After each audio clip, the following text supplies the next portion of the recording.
Good morning, Alex and friends. I'm Grace. Today is Thursday, December 12th, 2024, and you're listening to Alex's News.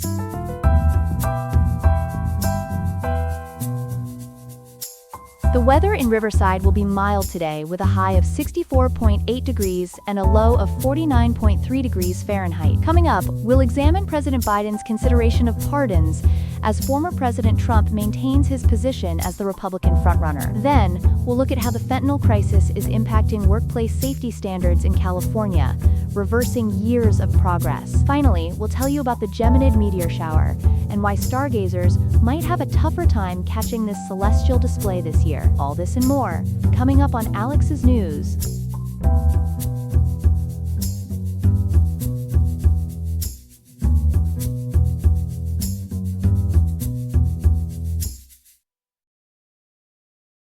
Our top story this morning. A remarkable development from Washington as the Biden administration weighs an unprecedented use of presidential power. We're joined by our White House correspondent Ethan Parker with the details. Ethan, what can you tell us about these discussions? Grace, according to multiple sources including the Associated Press, President Biden and his team are currently exploring the possibility of issuing preemptive pardons to protect officials and allies before Donald Trump potentially takes office next year.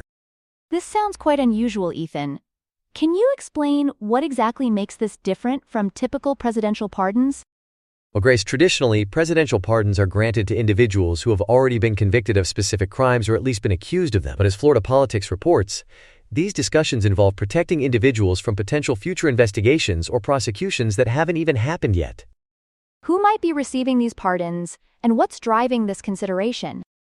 According to White House sources, Democratic Representative Benny Thompson and former Republican Representative Liz Cheney are among those being considered. The motivation, Grace, stems from Trump's public statements about seeking revenge against those who've opposed him or been involved in his prosecutions. For context, has anything like this been done before? Yes, but on a much more limited scale. The most notable example, as reported by Perplexity API, was President Gerald Ford's pardon of Richard Nixon in 1974. However, that was different because it involved specific potential crimes related to Watergate, not broad protection against future targeting. And where do these discussions stand now? As of now, no pardons have been issued. These are still internal discussions among White House lawyers and senior aides, with no final decisions made. It's worth noting that this move has already sparked significant debate about the potential precedent it might set for future administrations. Thank you for that comprehensive report, Ethan. We'll certainly be following this story as it develops.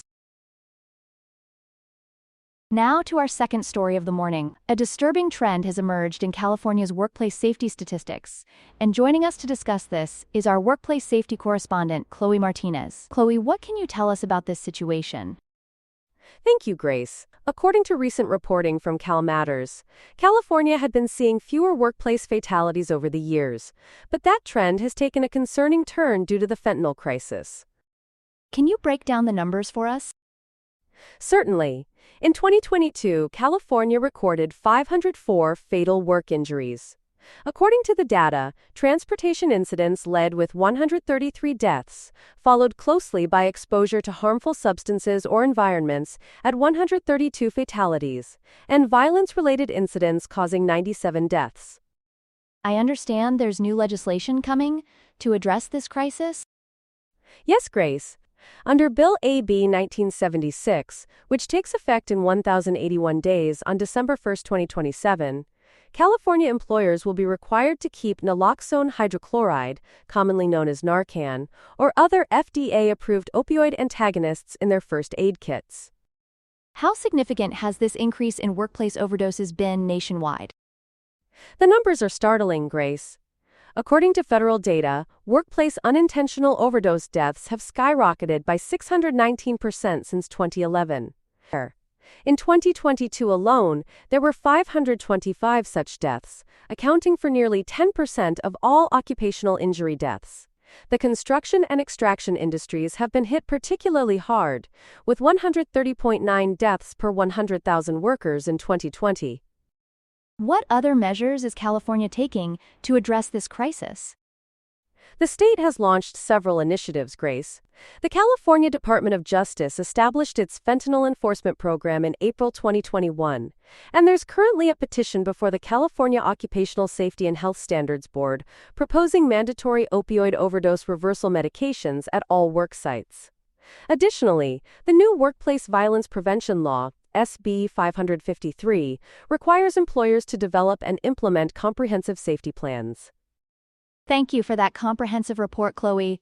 We'll continue to follow this developing story.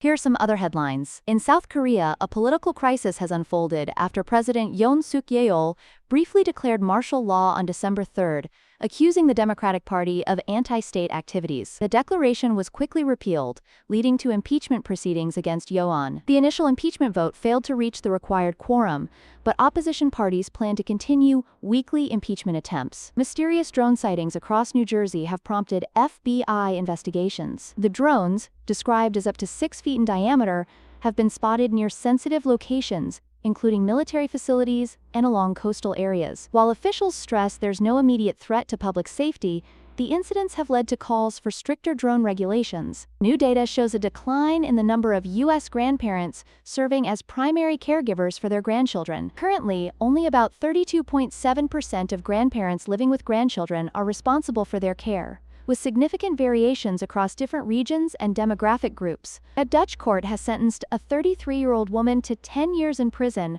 for keeping a Yazidi woman as a slave while she was with ISIS in Syria. This marks the first time Dutch prosecutors have brought charges related to attacks against the Yazidi people. And severe weather has disrupted ski resorts across the East Coast, with strong winds causing widespread power outages. Nearly 52,000 customers lost power in Maine alone, while warm temperatures and heavy rain have damaged ski conditions just as the holiday season approaches. And now for our third and final story this morning. Skywatchers are in for a treat as the last major meteor shower of 2024 approaches. Joining us to discuss the upcoming Geminid's meteor shower is our science correspondent, Ethan Parker. Ethan, tell us about what we can expect to see. Thanks, Grace. According to EarthSky, we're just about 24 hours away from the peak of what many consider to be the most reliable meteor shower of the year. The Geminids are set to reach their maximum activity tomorrow night, December 13th, into the early morning hours of December 14th. What makes the Geminids different from other meteor showers we see throughout the year? That's a fascinating aspect, Grace. As reported by NASA, unlike most meteor showers that come from comets, the Geminids actually originate from an asteroid called 3200 Phaethon. This asteroid was discovered in 1983 and makes a complete orbit around the Sun every year and a half, leaving behind a debris trail that Earth passes through each December. How many meteors might people be able to see during the peak? Well, according to NASA's William Cook, under perfect conditions, the Geminids can produce up to 120 meteors per hour. However, the Independent UK reports that this year's almost full moon on December 15th will likely reduce visibility to around 15 meteors per hour during peak times. What advice do you have for people who want to view the shower? WLKY News suggests that the best viewing time is around 2 a.m. local time, when the radiant point near the star Castor is highest in the sky. Viewers should find a dark location away from city lights and give their eyes at least 30 to 60 minutes to adjust to the darkness. It's also recommended to bring warm clothing and perhaps a sleeping bag and hot drinks, as December nights can be quite cold. And I understand there's a future mission connected to this meteor shower?